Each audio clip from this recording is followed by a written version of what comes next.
Kementerian Pertahanan Rusia memamerkan ketangguhan militernya di medan pertempuran. Videonya diunggah di akun Telegram @moderasia pada Kamis 29 Agustus 2024.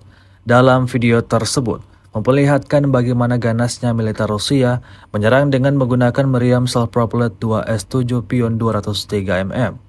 Militer Rusia secara intens menyapu bersih posisi musuh di tepi kanan Sungai Dnieper. Pengawasan udara kelompok pasukan Dnieper mendeteksi benteng musuh dan para anggota di dalamnya. Meriam yang ditugaskan untuk misi dipindahkan ke posisi menembak dan menetralisir benteng Ukraina dengan peluru 203 mm. Seperti yang terlihat dalam rekaman.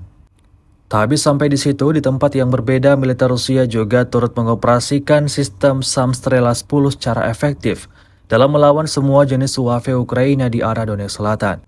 Unit pertahanan udara kelompok pasukan Vostok siang dan malam tanpa henti terus melindungi pasukan di garis depan dari ancaman serangan udara.